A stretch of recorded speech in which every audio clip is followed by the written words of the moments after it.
Lorenzo Neal, welcome to Believe in Chargers. Matt Money Smith here as we're going live. So for those of you that are joining us live, we certainly appreciate you. Kind of a last minute thing. Decided to roll the live instead of do it ourselves and then post it low. We got another day of minicamp today, second of 3 days. Was out there yesterday. Going to zip up there after we do this right now for day 2. But certainly the big news out of day 1 is we just jump right into this. And man, it was a glorious sight to see Rashawn Slater. Not just showing up as a hold in while they work on his contract, but out there working and getting to work with Coach Herbert, Ben Herbert, and getting to work with that first team offensive line, which had Zion at center, Bradley Bozeman at left guard right next to Slater, and then Joe Walton, Mekhi Becton. And man, it was good to see, and I don't know what to take away from it, but I'm guessing that means that maybe, the negotiations aren't that gnarly, that they're maybe just trying to hammer out some details, and this thing's going to get finished. Well, where's the beef? Well, the beef was there yesterday, Money. I'm glad you brought that on. I know the listeners and the viewers are like, wow, didn't know that. I didn't know that. You're up close and personal, seeing practice. And it's great when you can see Slater and you know the guys that you have. And what about Zion starting at center, moving guys around, saying, hey, look, we're going to solve this problem. And they're going right away. I know we talked about, Zion maybe playing center, will be a backup, see where he's going to go, play guard and then center. But now they brought in a guy, Becton, to say, look, you're going to play guard. Zion, you're going to pretty much say, you're going to play center. We're going to get this thing figured out. You're a pro. So it's just good to see so much beef. And you have a line that are space eaters, that are movers, mountain, ground graders. These guys are going to be physical. And it's great to see Slater saying, look, we're going to get this thing done. I'm not holding out. I'm going to be here with my brothers. Yeah, it was great. It was relieving, I think. And I got to believe it's that way for Ed McGuire, who's negotiating that contract. You know him well, though. And for Joe Ortiz, and obviously for coaches Devlin and Hardwick, the O-line coaches, and Coach Roman, it's a big deal to have him out there and to show that maybe this thing is moving in the right direction. So Chris, Benji, Pappy, Tay, appreciate you. Brendan, look at you just coming in right away, 2 minutes into this thing, making sure that you get your note to low. So Coach Harbaugh does his presser yesterday. Yeah. And, that last year they did I think it was 2 practices at Camp Pendleton for all the military families. Sure. Really cool. And this year they're doing 2 practices at his alma mater at the University of San Diego. Yeah. So or I shouldn't say his alma mater, but where he got his coaching start. Obviously, Michigan's his alma mater, but where he got his head coaching start at the University of San Diego. So they're going to do a pair of practices down there. And he talked about wanting to move. He's like, yeah, it's just great. I want to go to different places. There's Charger fans all over the place. When we go down there, the turnout's great. And he kind of explained when he was a kid, he has these vivid memories of going to 2 different training camps with his dad and with his brother John. And when they were in San Francisco, they went to a 49ers training camp practice, and he remembers that really well. And then he said when we were at Bowling Green, went to a Browns Patriots combined training camp practice, and he just remembered the impact it had on him as a kid, how special it was for him to see it. And so he said, I want to move this thing around and take it places. And he said, I want to take it to Fresno. He's like, I'd like to. So, and then he went on this probably 90-second, how Harbaugh is, stream of consciousness sort of, talk about Fresno. And, he goes, I love Fresno. I think, and, he'll stare into space and he'll say something. He goes, I think I'm going to retire in Fresno. That's where I want to retire. And so, of course, me, Lo, I can't let that sit. I'm like, wait a minute. You want to you're making $20 million a year. You want to retire in Fresno? I said, hey, coach. Yeah. Why do you want to retire in Fresno? Like, what is it about Fresno? And he said, people, man, awesome people. Love the people of Fresno. I was like, well, there you go. He just wants to be around the people. So, Lo, I thought you'd appreciate that. You're going to have a new neighbor maybe in about 10 years or so. You and Coach Harbaugh are going to be hanging out. Hey, you know what? I got to tell him. I got to give him a call and text him, say, man, appreciate you shouting out Fresno. Come on down. Carr's living here. Both Carr brothers bought a house here in Fresno. Hey, you know what? Bring him in. Let's go. It truly came out of nowhere. But I can't believe he went Fresno. And he said, yeah, Fresno. Really? It's he mentioned Oxnard, so maybe going up there. But I'll tell you this, like strategically, it's pretty smart, right? Because the no is kind of right in the middle, right? The no is you got half Giant fans, you got half Dodger fans, you got half Raider fans, you got some Ram fans, some 49er fans, and if you can bring the Chargers there and say, hey man, we love the no, you can get that whole Central Valley. It's a pretty, and I believe we're on. I know for a fact that we have an affiliate that the games are broadcast on in Fresno. So why not, man? Serve the people of the Central. I love that beautiful green V, man. I love the Central Valley. I think they should. I wish he wasn't joking, but if you could have training, but it's too much on the guys. But if you practice here, you would have a huge fall. You got to realize Harbaugh did a camp. I got Harbaugh to do a camp when he was at Michigan. Rest in peace, Tony Perry, DB guru. Tony Perry was a great high school recruiter. All the guys went to him. His DB specialist. He passed away several years ago. But Harbaugh came down from Michigan, and I got them together, and he put on a camp here at Fresno. So Harbaugh has had some roots. And you asked him, say, Lo Neal, when you talk to him, say, hey, Lo Neal said he helped you put on a camp here in Fresno with the great late Tony Perry, who was one of those guys who got so many guys to wait. So Harbaugh's been here. He's been to Fresburg. Oh yeah, Harbaugh. Harbaugh doesn't mess around. Harbaugh says what he means. He's always been that way. People think he's crazy. I'm going to live in an RV. He's just saying that. No, he lived in an RV for 5 months. That's just all right. I'm going to retire in Fresno. Yeah, he probably is. Probably going to retire in Fresno. So heck, do it on campus at Fresno State. That'd be pretty sweet. Why not? You got the facilities. Wouldn't be hard.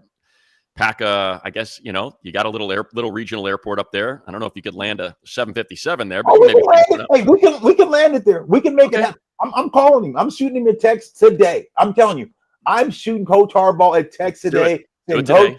I said, Money said you want to be in Fresno. Money said he will come down to camp if you're going to have it in Fresno. He said he will be there because Money, I'm going to incentivize you to come. I'll be there. If you can help this happen, we're only 30 minutes. Now, Fresno, look at this.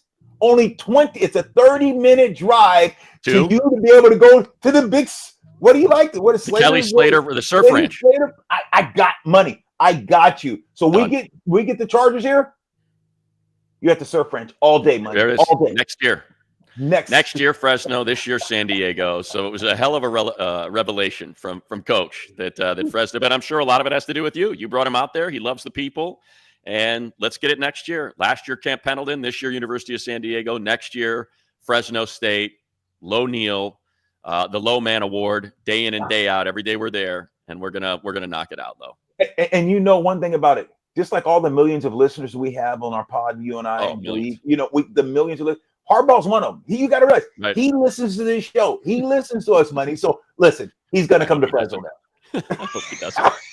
BetOnline is the world's most trusted betting platform, your number one source for all your sports betting action. Baseball season full swing, NBA, NHL playoffs still happening, the Stanley Cup Finals, the NBA Finals. BetOnline's got all the ways to stay in on the action, latest odds, news, scores. Remember, with BetOnline, you can do live in-game betting. So you see something, you want to adjust, you don't like what you had before the game tipped off or the puck was dropped, you can adjust while the games are being played. Get some new bets in there with the largest selection of odds on everything. As we discussed, baseball, MLB, NBA, NHL, UFC, BetOnline, the best online source for your sports wagering info. And remember, if there's no games going on, head on over to that BetOnline casino, all the top Vegas-style games. BetOnline, the game starts here. So just kind of getting back to minicamp yesterday, and like I said, I'll be back up there today, Lo. I guess we could go press conference. Now, let's just go with on the field first. Much more impactful as we kind of wrap and interact with the people. If you have any comments, feel free to knock them out over here on the chat line, and we'll try to work those in as we go through this. But a lot of Zion at center, and that continues. And I'll go from field to presser because Coach Harbaugh said he's got 9. He said I got nine guys. Like Ed Rooney thought Ferris Bueller was absent 9 times. He said 9 guys are in his elite category of training. And I think some people got confused. I think they thought that Coach was saying, I've got 9 elite players on this team. He was talking about the training and their bodies and their dedication to that portion, because he had started by mentioning when Rashawn Slater showed up, the second the guys show up, they go through a conditioning test with Coach Herb to see how their offseason was, where they're at, what's their baseline, what do we got to do to get you to the right spot. And he said, clearly, even though he wasn't here for voluntaries, Slater was taking care of himself because he aced the conditioning and then came up to Coach Harbaugh and said, it's too easy. Tell Herb he's got to make it harder. And so he said, Rashawn is one of my elite 9 guys. And then, of course, everybody that's in the room is like, what do you mean elite? Rashawn's an elite? And he said, yeah, 9. Well, who are the other 8? And of course, Harbaugh was ready, man. He said, Rashawn, and it's the names you would expect, right? Derwin, Justin Herbert, Joe Alt, Deion Henley, Lad McConkey, and shoot, now I'm going to forget some of them. But Zion Johnson was in there, and he mentioned Zion. And I think that goes back to what we've been talking about in sort of the struggles that Zion's had and consistency. And he is, and that's kind of Harbaugh, I think, continuing to try to build this guy up like, man, you've got it. Like, you have everything. We've got to figure out a way to crack this code, because he's elite in the weight room. He's elite in between the ears. And they're just trying to figure out how to get all of that put together and make him elite. Oh, Khalil Mack. How could I forget Khalil Mack? That's 8. To put him to make him elite on the field. Right. And I think that those names, you knew some of those guys, Derwin James, the names that you said, it was going to pop out. Joe Alt, of course. Yeah. The big fella on the other side. I was kind of shocked when you hear Zion. I mean, but that is that. But when you see him, Lo, I mean, you've been on the field with him. Yeah, I mean, he's huge. He's gigantic. Right, and he's very athletic. He's strong. Yeah. The guy is he is a earth mover, earth grader. So I get that part of it, but for him to put him in that elite class and saying, hey, these are those guys, that makes you feel good. And when you talk life and speak life into guys like that, you know what? It's saying, hey, look, I believe in you, like you just alluded to. Especially when you got a guy like Zion go from guard to center, and you got your main guy, your Harbaugh, the head coach of the team, mentions those guys, those glue of the team. Justin Herbert talked about the glue of the team. But now you throw in a Zion, a guy that's been up, been down, but a guy that have elite type of skill set, could be a Pro Bowler, could be a dominant offensive lineman. Now you move to center, and your coach says, you're elite. You're one of my guys. You're one of my guys that I believe in. That speaks volumes about Coach Harbaugh, and I think Zion, he thrives off of that. I just think for the people that are frustrated, with the offensive line. I mean, look, it's upgraded. Mekhi Becton's, like, you see Zion is 6'4", 320, I would guess, 315, 320. At least, yes. He looks like a child standing next to Mekhi Becton. Like, it's wild to see how big Mekhi is. So you've already upgraded the line with that. You've upgraded the line with the second year of Joe Alt, no longer a rookie, knows what to expect, has his feet under him now. But I think one of the things that I take away from it is, look, if the guy is struggling out there and you're hearing, hey, he's got to put in more work, man, or he's got to watch some more. Like, that's not the case. If I, and that's the thing about Q, with all the struggles and the inconsistency, and he had some drops yesterday that you could tell he was frustrated, and Coach Lau was working with him off to the side after he had one pretty bad drop. But they all say the same thing, like, he's a great dude and he works hard. And so it's like, all right, I'm going to give him the benefit of the doubt. Like, he's a good dude and he works hard. And, like, that's the thing about Zion, is Coach is saying this guy is elite. He is giving it everything he's got. And so as coaches, and this is one of the things I appreciate about Harbaugh and this staff, is they feel that they are indebted to the players, whereas so many other coaches feel as though the players are indebted to them. And it's so different from other coaches that I've been around. Not to take shots at them, but the message is never, oh, I need him to do this. From Harbaugh, it's always, I need to be better to make sure I can get him here. Like, this guy is elite, and it's on me. The pressure is on me and Coach Devlin and Coach Hardwick to get this guy where we think he can go. And I think he means that sincerely. And I know it's got to go a long way with these players. And I think it's a big reason why Khalil Mack came back this year instead of retiring. I think it's a big reason why these guys like Zion are here all off season and busting their tails, because it's then reciprocal. They feel like now, oh, I owe it to him because he feels like he owes it to me. And that's how you get that buy-in. And you get a team that at the very least is prepared, is ready, is physically ready, is mentally ready to go into battle, and may the chips fall where they may. At least they're not cheating you. No question. And I'm gonna tell you right now, you talked about Zion and what Harbaugh expects and what he expects from himself, what Harbaugh expects from himself to get Zion to the level that he believes he can be at. I think you got another guy, and you mentioned his name quickly in passing, is Nick Hardwick. Here's a guy that was a Pro Bowl center. Here's a guy that played the center position, undersized, undermanned. He probably looked at Zion and said, Zion, you're way more athletic than me, do a lot of different things. I'm going to get you here. And I know Nick Hardwick put in the time this offseason to say, hey, let's get it. It's not just by a coincidence that Zion right now is starting center. You don't think that they said, hey, we're going to move you here? You don't think this guy's been out here taking snaps with Nick, watching Nick Hardwick, doing the things together? Who better to train with? So I think that you have a guy that, in Zion, that's going to be ready to play center, and you're not going to see the ball on the ground. I think that you have a guy that's been preparing for this past offseason. Yeah, and I think as we talked about, look, is he going to be the starting center? I don't know. But as Coach said, it gives them depth. Like you think about last year, backup center was Brennan Hymas, and there was a struggle there, a serious struggle there. So now if you can, if in fact Bradley goes down, if he's the starter, well, now you feel a lot better about you, and you have Andre James. So now you've built some depth there. You've got Trey as a backup now. Pipkins, who's going to be competing for that guard spot, I would assume, with Bradley and Zion. He's not out there because he's a little banged up right now. But at least you've built some depth for that competition. I want to run through a handful of these comments before it gets away from us. We already talked about Fresno. Morning, boys. Benji, Chris, got my tickets for Steelers. That's going to be fun now that we got Aaron Rodgers coming over. That's going to be a lot of fun. Coach said training camp Fresno 26. Second that motion. See you in the Houston game. That's real late, Leslie, but we look forward to seeing you there. Local news already talking about Harbaugh's love for Fresno. So certainly his comments made their way up to the 559. Did Cam Hart was out there, Tay. Cam Hart was out there yesterday.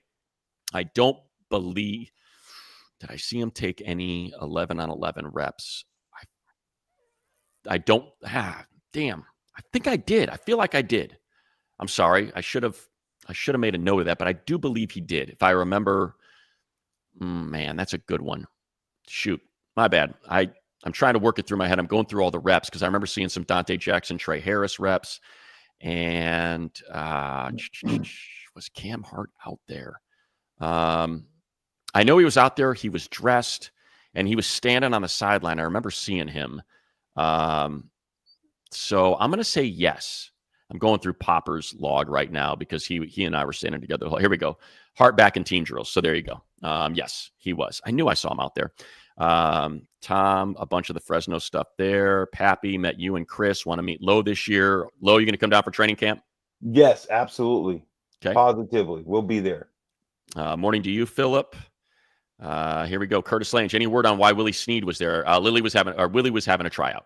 So that's why. A lot of times coaches have relationships with either players or agents, and they say, hey, can you get my guy out there? And at the very least, if he's not a guy they're going to sign, and look, remember, there's always now that you can put vets on practice squad, things change. Before you got to make the 53 when you're the vet, but now that you can put these guys, if Willie, looks like he's better and can earn one of those 16 spots on the practice squad, then, think about what Tony Jefferson meant to this team as he was on the practice squad up and down. So, but it's also, I think, favors to agents, favors to players, coaches who have those relationships so they can share. Like, hey, can I get out with you? And then maybe if my guy looks good, you can tell some of your guys around the league, hey, bring him in. You might like him. We're too deep, but let's see. Hampton aced his physical, says Tom. Probably. He looks incredible. I don't remember Pappy Tarhib being one of the 9, but I feel bad. I feel bad leaving that one person out. I can't remember who it was. Slater in camp. I'd love to see Sawyer. Maybe Sawyer? Played better on the left side. I'm guessing he means Sawyer. Let's see what we got. Coach says that about Zion. Does he mean he's trying to be the starting center? I think Coach was just pointing out and acknowledging the guys that he believed went above and beyond conditioning coming into veteran minicamp. I think that's what the point of that was, is, hey, all of these guys, they came in and they are ready. They could take their snaps today and they're ready to go. That's the kind of shape they're in. If Zion has the center thing down, with the athletic ability and the things that you see, if Zion is looking great, Is there? Could you see him starting, or could you see this guy playing, or do you think it's just nothing but a depth move? But if you see Zion and he starts working, and you say, "Oh my goodness, watch the way this guy's moving, he's playing great center." If he could play it the way that Harbaugh maybe envisioned, could you see this guy being a starter there, or do you think he still remains a guard or just the backup on both? Yeah, I think he's the starter either way, Lo. I think he'll either be the starter at center or left guard. I think they are pot committed on Zion. I feel that he is going, that when we kick off Friday in Brazil against the Chiefs, that Zion is going to be out there. Remember Zion, couple of Zion's best games, because he's had highs. I know people think it's like, oh, dude's had some really good games. He had a really good game against Chris Jones. So he's going to be out there. It's just a question of whether or not it was if it's going to be at center or left guard. I think for certain he's going to be one of the five. And that's not this is not Harbaugh coaches talking. This I'm asking you, not as a coach, just as a fan and as a guy watching. What in your opinion, where do you think they would like to see him start at? A perfect world. Yeah, to me, the reason the tea leaves that I read, Low, are that they're working him out at center for a reason.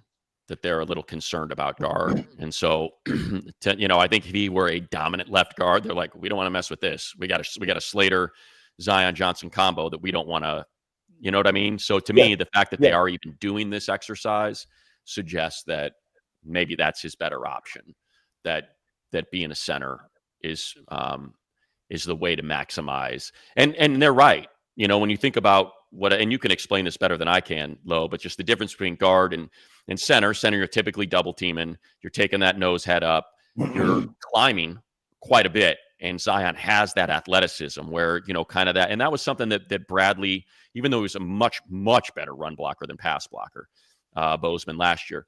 But I think you think about that athleticism with Zion to get to that next level, when you're climbing out of there. I think that's kind of what they see. But, dig into that a little bit more about kind of what's asked of the center versus guard and why it might be better for him. Yeah, I think when you're at center, you look at Zion, I think you got to play a little bit more looser. You're talking about, like you just alluded to, I think you hit the nail on the head, and that's playing with athleticism. Because now you're a center, you're loose, you got to get the ball back. Bam, now you can help double team, you can play off guys. Okay, because a lot of times center's uncovered, so now he can help. So he can bounce over there, he can come back and pill block. You can use your athletic and cover more space sometimes at center. And like you said, with that ace block and trade block up to the linebacker, here's a guy now that boom, get out, uses athletic ability, and not just saying, okay, I'm just engaged with my three technique, the guy that's head up on me as a guard. So center has a little bit more flexibility. I think athletically, mentally, now you got to make the points, but you can bounce from the center, take the snap, pick back. Who needs help? Which guard, which side needs help? Who's coming through? So I think you have time to use more athletic ability at the center position. Yeah. I think that's perfectly put. That's the idea, is can they take advantage? Tom Zion never played center in college. He never played right guard in college. He was a left guard, because I know there was some trepidation when he was moved to right guard his rookie year, remember, when they drafted him. So he was only a left guard. Any Luke Grimm update? He was off to the side. Bozeman, yes, he was a left guard in Baltimore. And Greg Roman was his coach, was his offensive coordinator. A little late, Matt. Oh, there we go. Thank you, Grove. Tuli Tuipulotu, which, of course, when you see Tuli, you're like, yeah, this guy can move a car. Like if you said, hey, pick one guy in there to go to the parking lot and pick up a car and move it, Tuli would be my first pick. No, him and Slater. Like if I had to pick a duo, those are the two guys that I'm taking. But Tuli, my gosh, we got three guys on this team that are first team all calves. I mean, their calves are like papayas. It's Tuli, it's Zion, and it's Tucker Fisk. And their calves are just these look like thighs. It's just like, my God, what it must be like to have that power in your lower half with my chicken legs. So jealous. Yes, Tuli's the other one. And Tuli, again, you're talking about someone who's going to be lined up opposite Khalil Mack. And there's a fun play yesterday. Derwin came on the blitz behind Khalil, swatted a pass away that ended up, I think he got to it by the time it was even moving forward. It was like a screen pass. There was like not a screen pass, like a smoke route into the flat, and he was able to slap it backwards for a scoop and score. So it was fun to see both those guys out there. I'm trying to think of some other stuff that we can dig into from this. So the pressers were Harbaugh, Derwin, Alohi. I had to do my radio show, so I didn't get Alohi's in there. But Derwin's just presence, captain, talked about how he's trying to put more on Deion Henley's plate, because he's the green dot. He's like, he said, I think Deion's going to have all pro year. And I told him, you got the green dot, man. You got to, that's now your responsibility. So you got to start kind of leaning into that. And that's just what makes Derwin so good. And such a great teammate and such a great player and an anchor to have on your team. But as you would expect, he looks great. Coach, he, and I don't know if you had this at Fresno State, Loeb, back then, but the helmet stickers, so decals, get you going. Yeah. If you remember at Michigan, Coach, brought in like all these different symbols that he would give guys. There's like a tank and an anvil and a whoosh for guys, whatever it was. And that's what. So now this year, he's got patches. He's giving players patches on their practice jerseys. And so like Derwin was at the lectern for his presser, and he's got like this whole row of, and the way Coach described it was, like a general's jacket. He's got all the ribbons and the medals. It's like, it's kind of like that. And so Derwin's got the captain, like everybody has when you're a captain. Yeah. But then it's got all pro, and then it's got a lightning bolt for each year you were an all pro. It's got Pro Bowl. It's got playoff wins. It's got built from granite is one of the patches that you get. And so Coach said, you want to acknowledge guys that are doing great things. And he said the hope is that at the end of their career, they can put this thing in a frame and they can see those patches and say, I worked, man, and I put the work in, and there it is right there. You can read it right on the front of the jersey. I wish that I had Harbaugh. I wish that I had a coach that did that, because here's the deal. From Pee Wee to Pop Warner, it doesn't matter. When you used to get those skulls, crossbones, hit the biggest hit, how many tackles, and you have those things on your helmet, you wanted your helmet full. Let me tell you, even if you're a grown man now, money, I'm telling you, it means something. I'm telling you, don't think the guys are not saying, God, I want a shirt that's going to say, man, Pro Bowl, Lightning Bowl, All Pro, hard worker. This is a guy, man, and you can go through and you can list when you have that shirt and you frame it when it's all said and done and the dust settles and you retire in that shirt for what team you're, and this is what it means. It's going to mean more than a Pro Bowl shirt. It's going to mean more. I'm telling you, guys love to see what they've done and how other people view. That's the kind of world we live in. And that's what you might not say it, but from it doesn't matter. We all like praise. We all like those attaboys. And it's like the Pro Bowl. When you have a jersey like that, that's pretty creative by Harbaugh. And I'm telling you, guys get in line and they're going to want to work harder to make sure they're part of that. Yeah. When we were talking about it with Derwin, I said, I was trying to figure out the right way to get out of him what I wanted.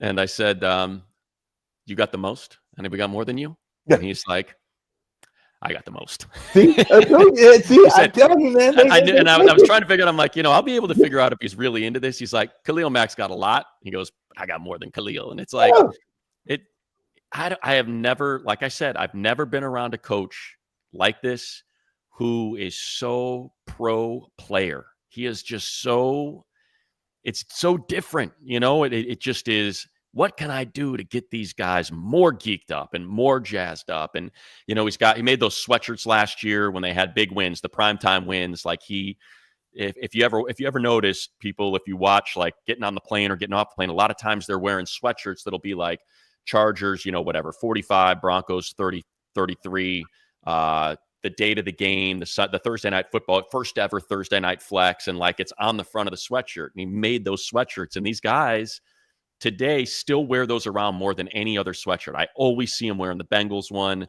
the Broncos one. Like, they make up those primetime win sweatshirts. So he's figured out, like you said, you would think these grown men that it's, this will play in college. Is this going to play with these dudes? It plays with them.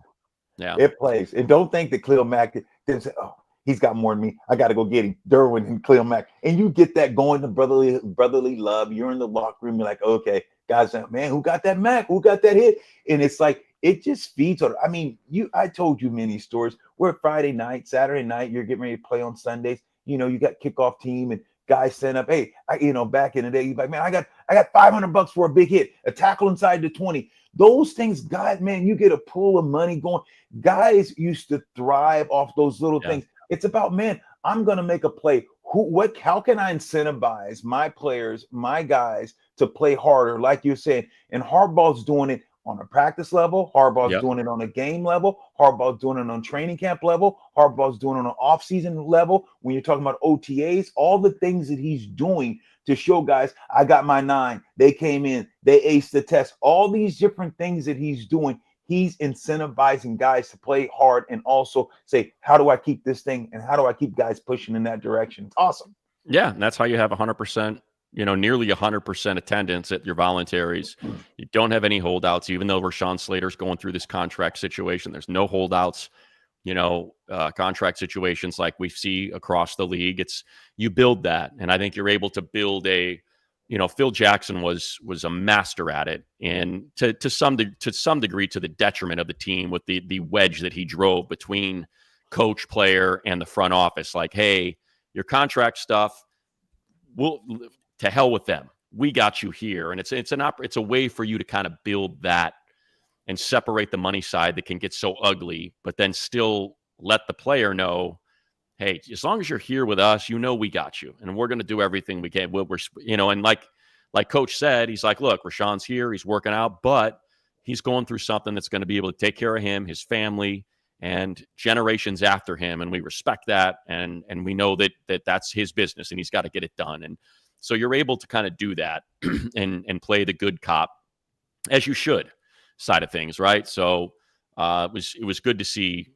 Again, it's just sort of the theme of yesterday for me was the way that Coach runs his organization, interacts with the players, and why they all look so good on the first day.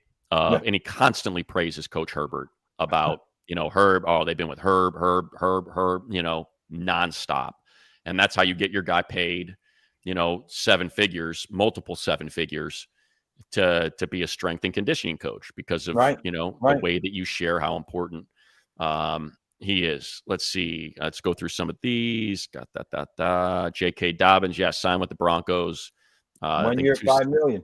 275 plus incentives, which, look, if he's healthy, he's great. We know that. But and I think had JK not got hurt the back end, and I think the injury affected him in the Houston game as well, even though he was out there. He doesn't get hurt, he's here. I don't think there's any question that he's still here. But I think the concerns, it's like it's hard, that the moment you needed him the most wasn't available. And that's hard because it's just, unfortunately, and I like JK a lot and I wish him nothing but success, except the 2 times they play the Chargers. But that's. You think him being in Denver, the workload's going to be a lot. See, Chargers, he had to be great because you didn't really have the inconsistency at the running back. You think Denver, you see more of a flat because of the fact he's got other guys there, that's going to help burden that load. So maybe you'll see this guy be a little bit more effective or maybe more durable in your opinion, or you think that it's the latter? I hope for his sake, because like I said, I hope he's a great runner. I enjoyed my time or whenever I was around him. He's just a bright smile every time you're coming his way. So I want greatness for him and for him to be able to make a ton of money because he is an incredible back when he's healthy. Yeah, look, Gus Edwards was not right all year. Kamani Vidal struggled as a rookie. Hassan Haskins was, your core, your 4-core special teamer, short yardage, a little bit of action here and there back. So yeah, he had a heavy load on him.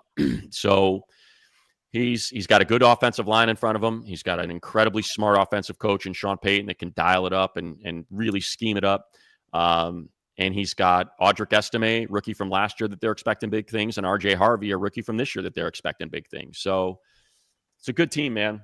Broncos are a good team, and I think ultimately what it's going to come down to is for that their defense is going to be sensational. But for them, I think it's going to come down to is Bo Nix that guy? Is Bo Nix going into his second year when you've got a full year of tape on him?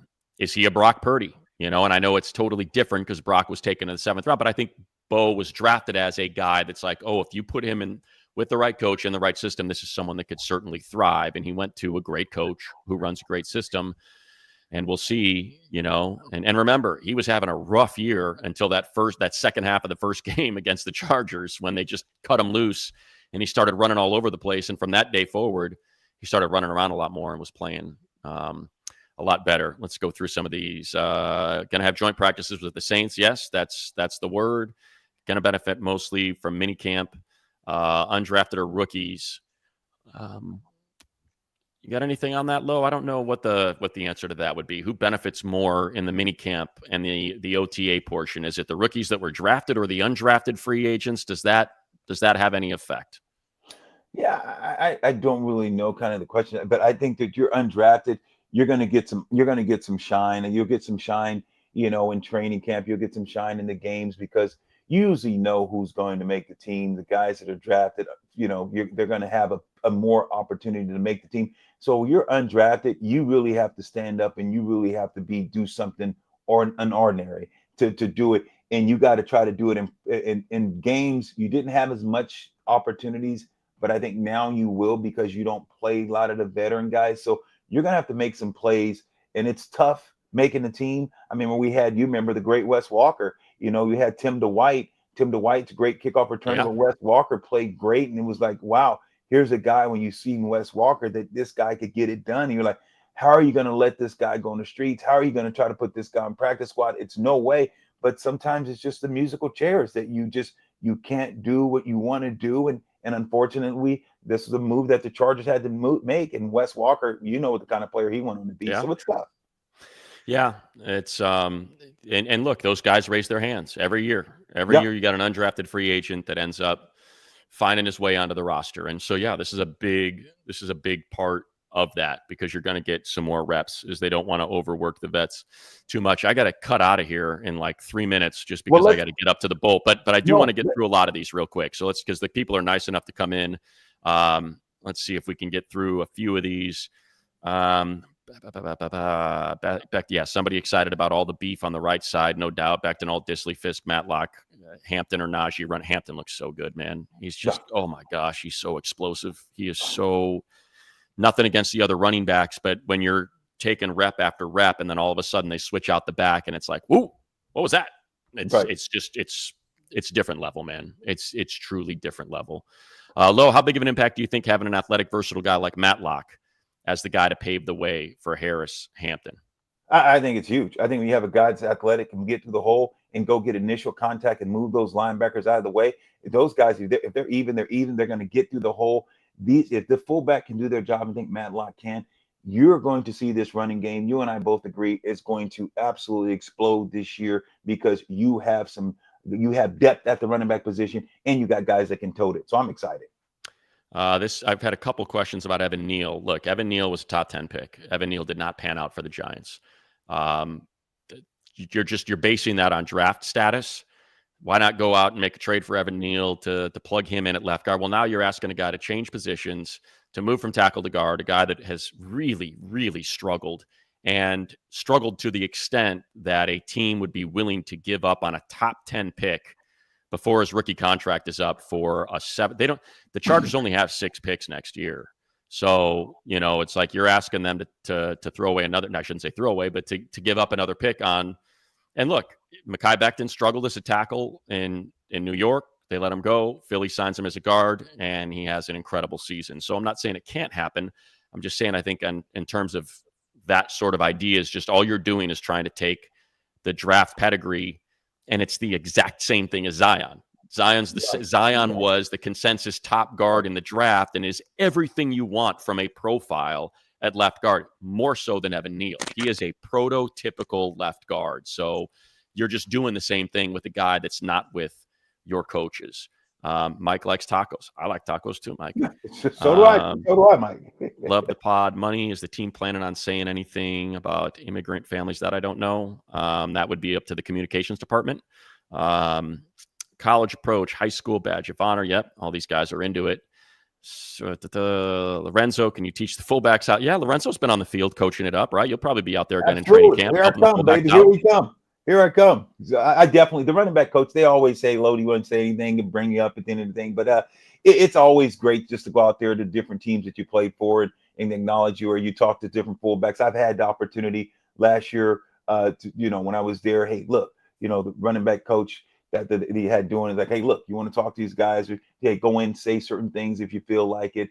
If you see something, go in and say something to a guy. So they respect you in that way, but they do a great job of coaching. They don't need me. We just want this team to go and do what we know they can do, and that's win. And it starts in where? Brazil. So you need to go to Bolts in Brazil. Listen here, guys. Go to Bolts in Brazil. It's simple. GoatsInBrazil.com. BoltsInBrazil.com. I'm talking about airfare, tickets to the game, all the parties, tailgate. It's going to be legendary. Outstanding. So we're going to make it simple for you. Go to Bolts in Brazil, and the big fella will be there. We're going to go party like it's 1999. Let's go. Love it. Absolutely love it. And a belated happy birthday to Prince, who had yes. Would have had a birthday on Saturday. You know about that. You know about the purple rain. The best ever. Let's see if I can get a couple more on these before Klotz or Fisk. So the thing with Klotz, Uber Goober Jack, not a lot of teams are putting fullbacks on their roster. So he's a guy that you put him on the practice squad and you call him up for a game or two and you're fine. Like, that's not someone that I think you have to worry about making sure he's on the 53 so another team doesn't scoop him up. He's a Charger. So I think, Greg Roman moving outside the pocket helps with her. Yeah, we were talking about that with Roman last week on Chargers Weekly about, where do quarterbacks tend to get hurt when they're standing in the pocket and they don't see the body behind them rolling up on their legs or, bodies are flying everywhere while they're looking downfield. You put them on the move. And the way coach described it is, well, now they're in control. When you're in the pocket and you're not moving and you're just scanning, you're not in control. There's a lot of stuff around you that is out of your control. If you're on the move and, we can move the release point and we can move the pocket and you have an opportunity to take off. Well, now it's a little bit safer because you're the one that's guiding that. I think that's probably either you're going to be at USD. Don't know. That's one of those that I'd have to figure out when it is and what I have going with the radio show. So, I think it's probably pretty good. A little bit of a quick one. This 42 minutes. I thought we were going to get to that practice, baby. You got to get out. Zip out of here in 10 minutes. Get up to the boat low. Fresno. Watch those receivers. I want to focus in on receivers, running back for next week. We can get heavy into running backs and what they do, and also the receivers, because I think it's a very, very clouded room, very, very stuffed room. It's receivers. So let us know what you think next week when you go watch these guys this week. And last thing, Lo, I need you to go to the city hall, and I need you to get with the Chamber of Commerce and the mayor, and I need you to get a key to the city, right? Key to the city, and you bring it down. And when you come for training camp and you say, hey, coach, this is from mayor. I don't know who the mayor of Fresno is. This is from mayor so-and-so. Here's the key.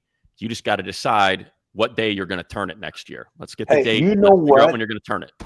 Money. That is money. You know what? I like what you just did with one. Get the key. I'm calling him. I'm calling the mayor. I'm calling money. I got my phone out. I'm going to see if we Jerry can call Dyer. Jerry Dyer. Who hit you on that? Who hit you on that? Who hit you with that quick? Let's call Jerry right now, money, before you go. I'm calling Jerry. Calling Jerry Dyer right now. Jerry. We're going to call Jerry Dyer right now and see if we can get him on here. There you go. And say we can make it happen. So former chief of police, Jerry. Yes. That's Jerry. Yeah. So so there you go. Lo. Get it done. So I'm going to get it done. I'm working on it, money. I'm working on it. Calling him right now. All right, everybody. Appreciate you. Thank you for the live. Thanks to Lindsay for putting that all together. Are you really calling him right now? I am. I'm looking for money. You told me to call Jerry Dyer. Done. So Jerry Dyer, get it done. Thanks everybody. We appreciate you. We'll be back again next week.